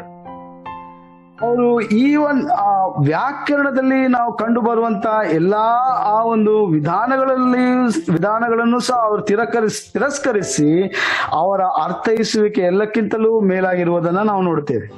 They take everything in a spiritual way. ಪ್ರತಿಯೊಂದು ವಿಚಾರಗಳನ್ನು ಸಹ ಅವರು ಆತ್ಮಿಕವಾಗಿ ಅವರು ಅದನ್ನ ಪರಿಗಣಿಸುವುದಕ್ಕೆ ಪ್ರಾರಂಭಿಸ್ತಾರೆ. They try to find out some spiritual meaning out of every word in the scripture. ಸತ್ಯದಲ್ಲಿ ಬರುವಂತ ಪ್ರತಿಯೊಂದು ಅರ್ಥಕ್ಕೂ ಸಹ ಆತ್ಮಿಕವಾದಂತ ಅರ್ಥವನ್ನ ಅದಕ್ಕೆ ಕೊಡುವುದಕ್ಕೆ ಪ್ರಯತ್ನಿಸ್ತಾರೆ. By spiritual interpretation, the advocates of this method want to prove that the Bible supports the spiritual teachings or unscriptural teaching and practices. ಈ ಆಧ್ಯಾತ್ಮಿಕವಾದಂತ ಈ ಒಂದು ವ್ಯಾಖ್ಯಾನದ ಮೂಲಕವಾಗಿ ಈ ಒಂದು ವಿಧಾನದ ಸಮರ್ಥಕರು ಏನ್ ಮಾಡ್ತಾರೆ ಅಂದ್ರೆ, ಸತ್ಯವೇದವು ಅವರ ಗ್ರಂಥಗಳಲ್ಲಿ ಇಲ್ಲದೆ ಇರುವಂತಹ ಬೋಧನೆಗಳು ಮತ್ತು ಆಚರಣೆಗಳನ್ನ ಅವರು ಬೆಂಬಲಿಸುವಂತವರಾಗಿದ್ದಾರೆ. ಅಷ್ಟು ಮಾತ್ರವಲ್ಲ, ಅದನ್ನ ಸಾಬೀತುಪಡಿಸುವುದಕ್ಕೆ ಅವರು ಪ್ರಯತ್ನ ಮಾಡ್ತಾರೆ. Because the listeners, they are afraid because there's spiritual meaning, and if you're not listening to that, there's something wrong. So they try to impose that what they're saying is the right thing. ಅದನ್ನ ಕೇಳುವಂತವರ ಮೇಲೆ ಅವರು ಈ ರೀತಿಯಾದಂತ ಒತ್ತಡವನ್ನು ಬೀಳ್ತಾರೆ. ಅದೇನಂದ್ರೆ, ಅವ್ರು ಹೇಳುವಂತಹ ಒಂದು ವ್ಯಾಖ್ಯಾನಗಳು ಅಥವಾ ಅರ್ಥ ವಿವರಣೆ, ಸತ್ಯವೇದ ಭಾಗಗಳ ಮೇಲೆ ಇರುವಂತಹ ಅರ್ಥ ವಿವರಣೆಗಳು ಅದು ಆತ್ಮಿಕವಾದಂತ ಅಥವಾ ಆಧ್ಯಾತ್ಮಿಕವಾದಂತ ಅರ್ಥ ವಿಚಾರಗಳಾಗಿದ್ದಾವೆ. ಆದ್ರಿಂದ ಕೇಳುವಂತವರು ಸಹ ಬಹಳ ಹೆದರಿಕೆಯಿಂದ ಭಯಭಕ್ತಿಯಿಂದ ಅದನ್ನ ಕೇಳ್ತಾರೆ, ಮಾತ್ರವಲ್ಲ ಅದನ್ನ ಅನುಸರಣೆ ಮಾಡುವಂತವರಾಗಿದ್ದಾರೆ. We have in the scripture the promises given by God to Abraham. ನಮಗೆ ಗೊತ್ತಿದೆ, ದೇವರು ಅಬ್ರಹಾಮನಿಗೆ ಅನೇಕ ವಾಗ್ದಾನಗಳನ್ನ ದೇವರು ಕೊಟ್ಟನು. So we have that in Genesis chapter 12 and verse 7. ಆದಿಕಾಂಡ ಪುಸ್ತಕ 12ನೇ ಅಧ್ಯಾಯ 7ನೇ ವಚನದಲ್ಲಿ ನಾವು ಅದರ ಕುರಿತಾಗಿ ನೋಡ್ತೇವೆ. And these blessings and promises are exclusively to Abraham and to his descendants. ಈ ಎಲ್ಲ ವಾಗ್ದಾನಗಳು ಇದು ದೇವರು ನಿರ್ದಿಷ್ಟವಾಗಿ ಅಬ್ರಹಾಮನಿಗೂ ಮತ್ತು ಅವನ ವಂಶಸ್ಥರಿಗೆ ಕೊಟ್ಟಂತ ಭರವಸೆಗಳಾಗಿದೆ. In that promise I am not included. ಆ ಒಂದು ವಾಗ್ದಾನದಲ್ಲಿ ನಾನು ಒಳಗೊಂಡಿಲ್ಲ. Because when you study the Abrahamic covenant, it is very clear. ನಾವು ಅಬ್ರಹಾಮನ ಆ ಒಂದು ಒಡಂಬಡಿಕೆಯನ್ನ ನಾವು ಓದುವಾಗ ಅಲ್ಲಿ ಬಹಳ ಸ್ಪಷ್ಟವಾಗಿ ದೇವರು ಹೇಳುವುದನ್ನು ನಾವು ನೋಡ್ತೇವೆ. It is not about spiritual blessing, it is about physical blessings. ಅಲ್ಲಿ ಆತ್ಮಿಕವಾದಂತ ಆಶೀರ್ವಾದ ಕುರಿತಾಗಿ ಅಲ್ಲ ದೇವರು ಹೇಳ್ತಾ ಇರುವಂತದ್ದು, ಆದರೆ ಅದು ಲೌಕಿಕವಾದಂತ ಅಥವಾ ಶಾರೀರಿಕವಾದಂತ ಆಶೀರ್ವಾದದ ಕುರಿತಾಗಿ ದೇವರು ಮಾತಾಡ್ತಾ ಇದ್ದಾನೆ. And that is yet to happen. It will happen. ಅದು ಇನ್ನು ಸಂಭವಿಸಲಿಕ್ಕಿದೆ, ಅದು ಸಂಭವಿಸುತ್ತದೆ. So it is not inclusive of me because I am not of that covenant. ಅದರಿಂದ ಆ ಒಂದು ಒಡಂಬಡಿಕೆಯಲ್ಲಿ ನಾನು ಒಳಪಟ್ಟಿಲ್ಲ, ಯಾಕಂದ್ರೆ ನಾನು ಆ ಒಂದು ವಂಶಾವಳಿಯಲ್ಲಿ ಹುಟ್ಟಿದವನಲ್ಲ. So those who find everything in a spiritual way, they try to include me and you in that blessing. ಅದರಿಂದ ಈ ಆಧ್ಯಾತ್ಮಿಕವಾದಂತ ಈ ವ್ಯಾಖ್ಯಾನದಲ್ಲಿ ತೊಡಗಿಸಿಕೊಂಡವ್ರು ಏನ್ ಮಾಡ್ತಾರೆ ಅಂದ್ರೆ, ನನ್ನನ್ನು ನಿಮ್ಮನ್ನು ಸಹ ಎಲ್ಲರನ್ನೂ ಸಹ ಈ ಒಂದು ಒಡಂಬಡಿಕೆಯಲ್ಲಿ ಅವರು ಸೇರಿಸಿಬಿಡ್ತಾರೆ. In that promise, in the covenant, there are principles which we need to adopt.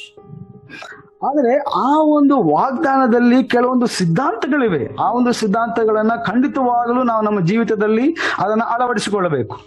Spiritual principle, it is equally applicable to this New Testament church. ಅದೇ ಸಮಯದಲ್ಲಿ ಈ ಒಂದು ವಾಗ್ದಾನಗಳು ಈ ವಾಗ್ದಾನಗಳಲ್ಲಿರುವಂತಹ ಅನೇಕ ಸಿದ್ಧಾಂತಗಳು ಹೊಸ ಒಡಂಬಡಿಕೆಯ ಸಭೆಗೂ ಸಹ ಅನ್ವಯವಾಗುವಂತದ್ದಾಗಿದೆ.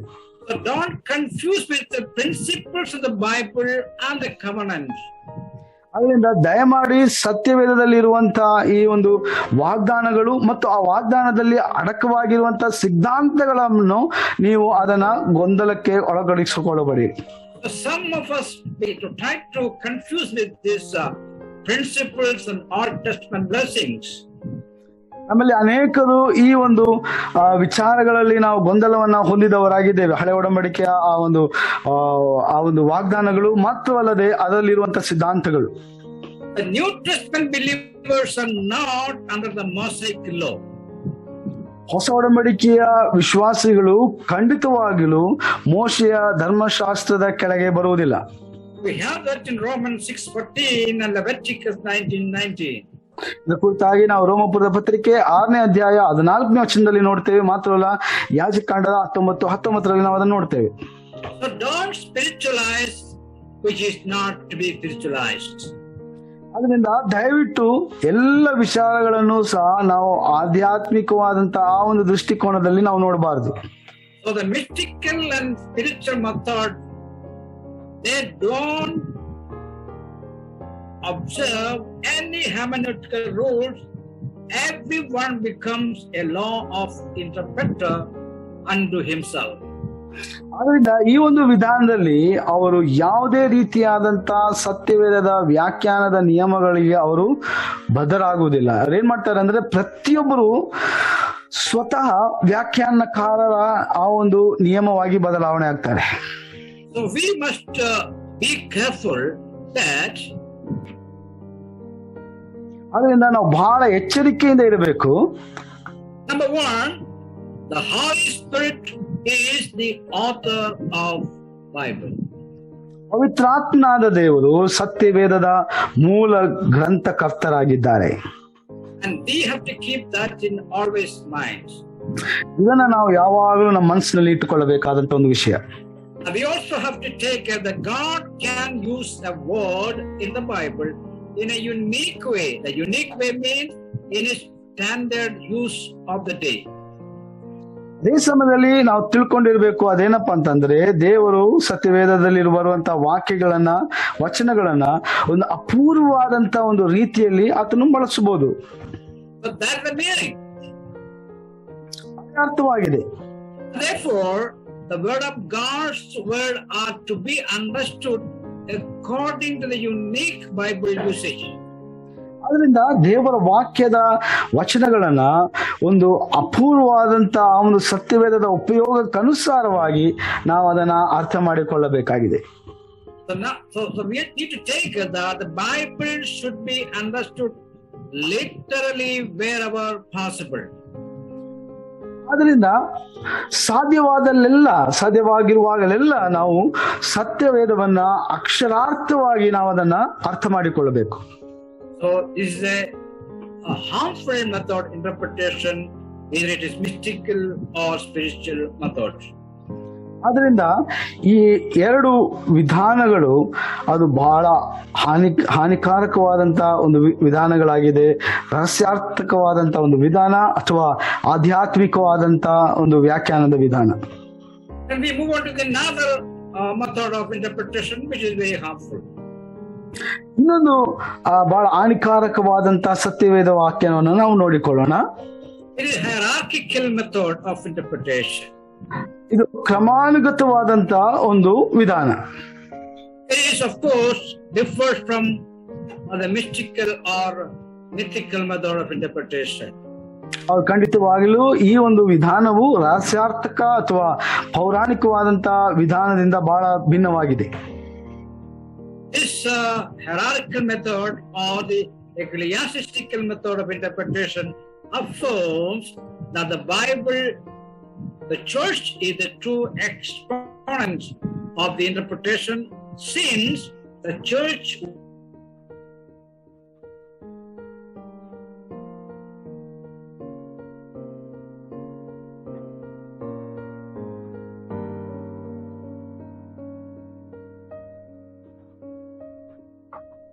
were formed. ಹೌದು, ನಾವು ನೋಡುತ್ತೇವೆ ಈ ಒಂದು ರೀತಿಯ ಒಂದು ವಿಧಾನದಲ್ಲಿ ಹೊಸ ಒಡಂಬಡಿಕೆಯ ಧರ್ಮ ಗ್ರಂಥಗಳು ರಚನೆಯಾಗುವ ಮೊದಲು ಸಭೆಯು ನಿರ್ಮಿಸಲ್ಪಟ್ಟದ್ದರಿಂದ ಈ ವಿಧಾನವು ಅಥವಾ ಈ ಒಂದು ಎಕ್ಲಿಸಿಯಾಸ್ಟಿಕಲ್ ವಿಧಾನ ಅಂತ ನಾವೇನ್ ಹೇಳ್ತೇವೆ, ಸಭೆಯ ಕುರಿತಾಗಿರುವಂತ ಸಭೆಯ ಆ ಒಂದು ವಿಧಾನ ಏನಿದೆ, ಆ ಒಂದು ವಿಧಾನದ ವ್ಯಾಖ್ಯಾನವು ಸಭೆಯನ್ನು ಮತ್ತು ಧರ್ಮ ಗ್ರಂಥಗಳ ನಿಜವಾದ ಪ್ರತಿಪಾದಕ ಎಂದು ದೃಢೀಕರಿಸುವಂತದ್ದಾಗಿದೆ. Because we are talking about the New Testament scriptures. ಯಾಕಂದ್ರೆ ನಾವು ಹೊಸ ಒಡಂಬಡಿಕೆಯ ಆ ಒಂದು ಪುಸ್ತಕಗಳ ಕುರಿತಾಗಿ ನಾವು ಮಾತಾಡುವಾಗ The church was formed, when the generally believing that the time of Pentecost. ನಮಗೆ ಗೊತ್ತಿದೆ ಸಭೆಯ ಪ್ರಾರಂಭವಾದದ್ದು ಆ ಒಂದು ಪೆಂತೆಕೋಸ್ತ್ ಆ ಒಂದು ಅನುಭವದ ಮೂಲಕವಾಗಿ, ಆವತ್ತು ಪೆಂತೆಕೋಸ್ತ್ ದಿನದಲ್ಲಿ ಆದಂತ ಅನುಭವದ ಮೂಲಕವಾಗಿ.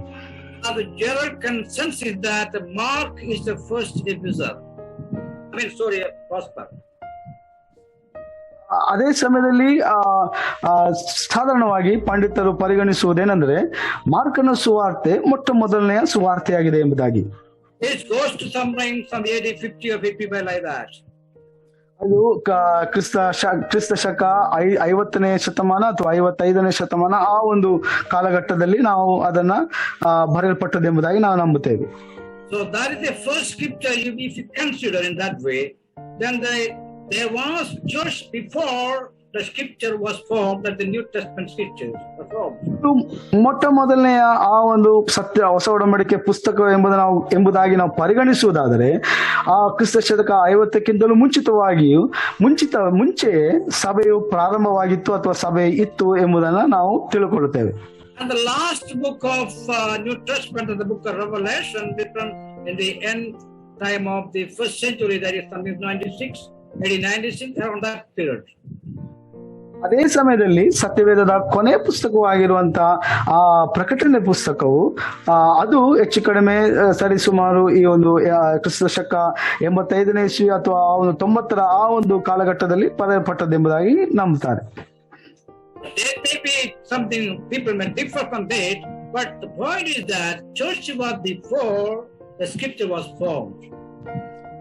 ಹೌದು, ಈ ಒಂದು ತಾರೀಖುಗಳಲ್ಲಿ ಸ್ವಲ್ಪ ವ್ಯತ್ಯಾಸಗಳು ಇರ್ಬೋದು, ಅದೇನೇ ಇರಲಿ, ಆದರೆ ಒಂದಂತೂ ನಿಜ, ಅದೇನಪ್ಪ ಅಂತಂದ್ರೆ ಈ ಎಲ್ಲಾ ಪುಸ್ತಕಗಳು ಹೊಸ ಒಡಂಬಡಿಕೆ ಪುಸ್ತಕಗಳು ಬರೆಯಲ್ಪಡುವುದಕ್ಕಿಂತಲೂ ಮುಂಚಿತವಾಗಿ ಸಭೆಯ ಪ್ರಾರಂಭ ಆಗಿತ್ತು. So the church is a custodian of the scripture. ಆದ್ರಿಂದ ಈ ಒಂದು ಪುಸ್ತಕಗಳ ಒಂದು ಏನ್ ಹೇಳ್ಬೋದು, ಕಾವಲುಗಾರರಾಗಿದ್ದಾರೆ ಸಭೆ. The church was appointed as the guardian of scripture, hence the right to interpret it.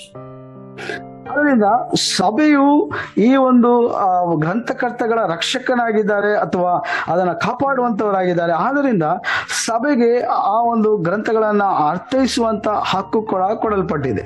This kind of interpretation neither looks to God nor to the interpreter to understand the Bible. ಈ ರೀತಿಯಾದಂತ ವ್ಯಾಖ್ಯಾನವು ಖಂಡಿತವಾಗಲು ಅದು ದೇವರನ್ನ ದೃಷ್ಟಿಗೆ ಪರಿಗಣಿಸುವುದಿಲ್ಲ, ಮಾತ್ರವಲ್ಲ ಇದು ಬಹಳ ತಪ್ಪಾದ ರೀತಿಯಾದಂತ ಒಂದು ವ್ಯಾಖ್ಯಾನವಾಗಿದೆ. For those who use this method of interpretation, their final authority is his church, the church leader or the church creed. ಈ ರೀತಿಯಾದಂತ ವ್ಯಾಖ್ಯಾನದ ವಿಧಾನದಲ್ಲಿ ನಾವು ನೋಡುವಂಥದ್ದು ಬಹಳ ಪ್ರಾಮುಖ್ಯವಾಗಿ ಅದರ ಮೂಲವನ್ನು ನಾವು ನೋಡುವಾಗ ಇಲ್ಲಿ ಬಹಳ ಪ್ರಾಧಾನ್ಯತೆಯನ್ನ ಸಭೆಗೆ ಕೊಡಲ್ಪಟ್ಟಾಗಿದೆ. ಸಭೆ ಏನು ಹೇಳುತ್ತದೋ, ಸಭೆ ಏನು ಅದನ್ನು ವ್ಯಾಖ್ಯಾನಿಸ್ತದೋ, ಅದರ ಈ ಕ್ರೀಡ್ಗಳಾಗಿರ್ಬೋದು ಅಥವಾ ನಂಬಿಕೆ ಈ ಒಂದು ಘೋಷಣೆಗಳಾಗಿರ್ಬೋದು, ಏನಿರ್ಬೋದು, ಸಭೆ ಏನ್ ಹೇಳುತ್ತದೋ ಅದನ್ನೇ ಅವರು ನಿಜವಾದ ಅರ್ಥ ಎಂಬುದಾಗಿ ಅದನ್ನ ಅರ್ಥ ಮಾಡಿಕೊಳ್ಳುವಂಥದ್ದು. For the hierarchical method of interpretation, church decrees are final. ಈ ರೀತಿಯಾದಂತ ವ್ಯಾಖ್ಯಾನ ವಿಧಾನದಲ್ಲಿ ಸಭೆಗೆ ಅಂತಿಮವಾದಂತ ತೀರ್ಮಾನವನ್ನ ಕೊಡಲ್ಪಟ್ಟಿದೆ. ಯಾವುದೇ ಒಂದು ಭಾಗದ ಆ ಒಂದು ವ್ಯಾಖ್ಯಾನಿಸುವಂತ ಒಂದು ಅರ್ಥ ಏನೇ ಇರಬಹುದು, ಅದು ಸಭೆಯ ನಿಲುವು ಏನಾಗಿದೆ ಅದೇ ಅಂತಿಮವಾದಂತ ನಿಲುವು ಎಂಬಂತ ಪರಿಗಣನೆ ಹೊಂದಿರುವಂತದಾಗಿದೆ. And if you ask them what is church and who is church, ಅವರಿಗೆ ನೀವು ಪ್ರಶ್ನೆ ಕೇಳುವುದಾದರೆ, ಒಂದು ವೇಳೆ ಸಭೆ ಏನು ಅಥವಾ ಸಭೆ ಯಾರು ಎಂಬುದಾಗಿ ನೀವು ಪ್ರಶ್ನೆ ಕೇಳಿದರೆ, And their answer will be very disappointing for all of us. ಅವರ ಉತ್ತರ ನಮ್ಮೆಲ್ಲರನ್ನ ಬಹಳ ನಿರಾಶೆಗೊಳಿಸುವಂತದ್ದಾಗಿದೆ. None of the believers are inclusive in this church.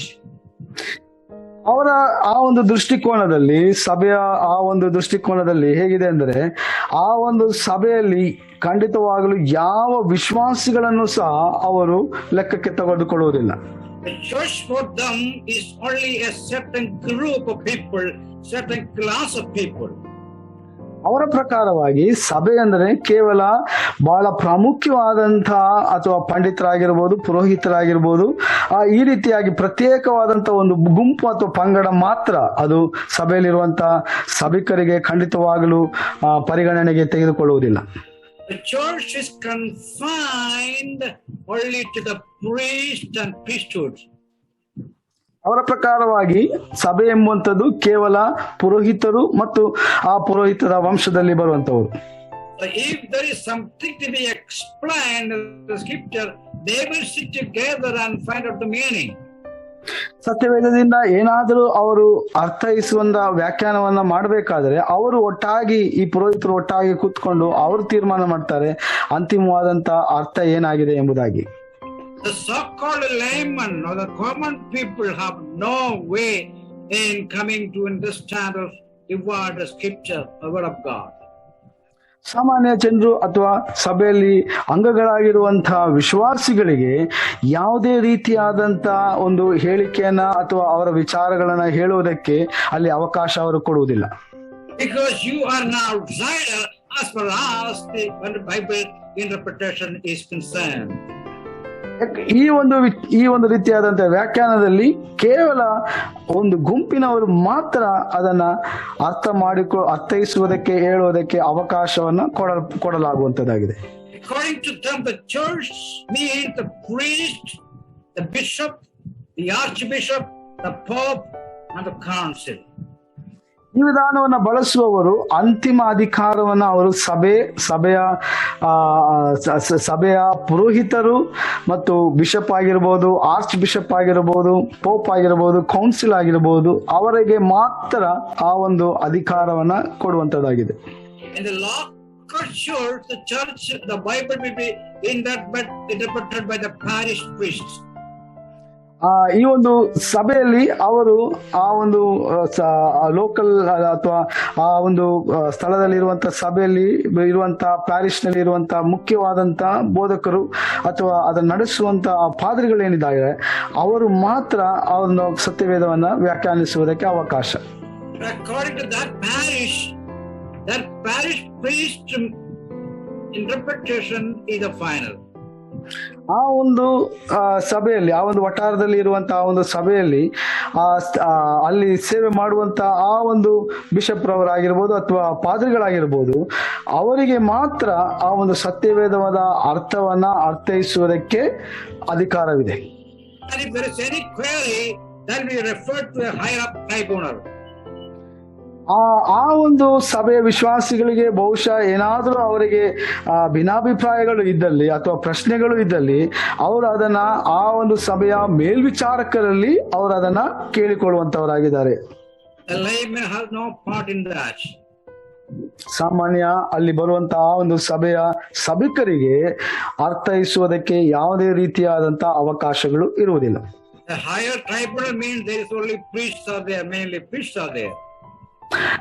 ಅವರ ಮೇಲ್ವಿಚಾರಕರು ಅಂತ ಹೇಳುವಾಗ ಅವರು ಸಹ ಪುರೋಹಿತರಾಗಿರ್ತಾರೆ, ಅದೇ ಒಂದು ಗುಂಪಿಗೆ ಸೇರಿದವರಾಗಿರ್ತಾರೆ.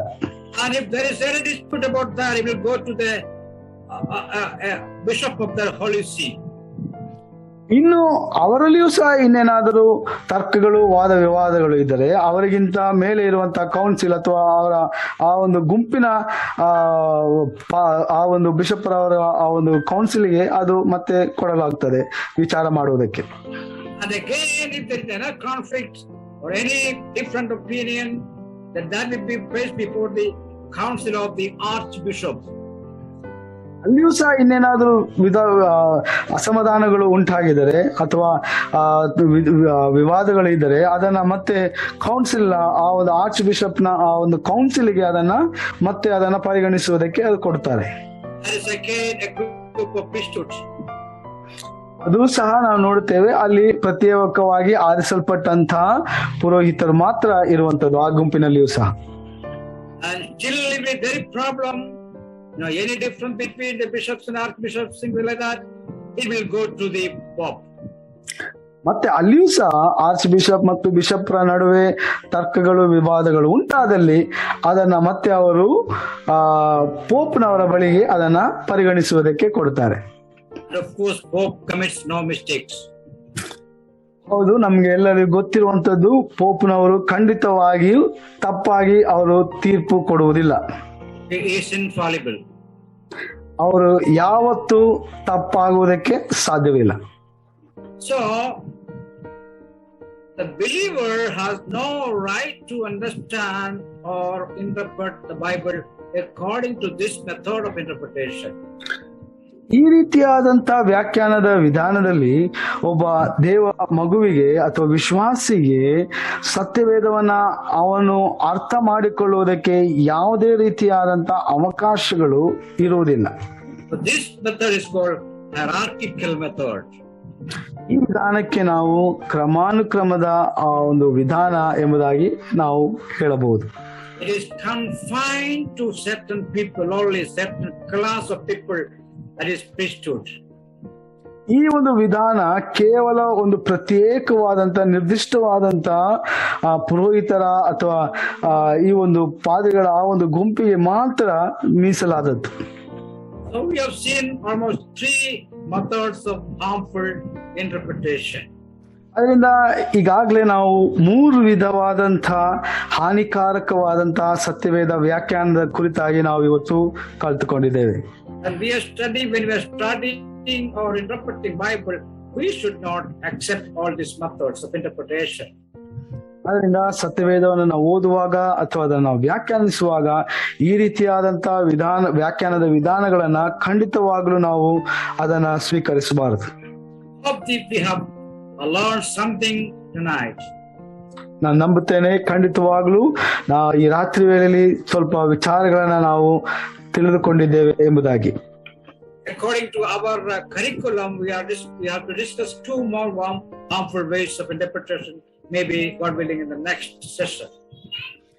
ದೇವರ ಚಿತ್ತವಿರುವುದಾದರೆ ಇನ್ನು ನಮ್ಮ ಈ ಒಂದು ಪಟ್ಟಣದ ಆ ಒಂದು ಪಠ್ಯಕ್ರಮದ ಪ್ರಕಾರವಾಗಿ ಇನ್ನೂ 2 ವಿಧಾನಗಳನ್ನ ನಾವು ನೋಡಿಕೊಳ್ಳೋಣ. ದೇವರು ನಮಗೆ ಅವಕಾಶ ಮಾಡಿಕೊಡಲಿ. Once again, thank Jason for helping us together and conveying the message to all of you. ಮತ್ತೊಮ್ಮೆ ನಾನು ಜೇಸನ್ ಅವರಿಗೆ ನಾನು ಧನ್ಯವಾದಗಳನ್ನ ಸಲ್ಲಿಸುವಂತವನಾಗಿದ್ದೇನೆ. ಇದನ್ನು ಭಾಷಾಂತರ ಮಾಡುವಂತೆ ಮಾತ್ರವಲ್ಲ, ಇದನ್ನ ನಿಮ್ಮಲ್ಲಿ ತಲುಪಿಸುವುದಕ್ಕೆ ಸಹಾಯ ಮಾಡುತ್ತಿರುವುದಕ್ಕಾಗಿ. God blessing upon all of us. Thank you. ದೇವರು ನಮ್ಮೆಲ್ಲರನ್ನ ಆಶೀರ್ವದಿಸಲಿ. ನಿಮ್ಮೆಲ್ಲರಿಗೂ ಧನ್ಯವಾದಗಳು.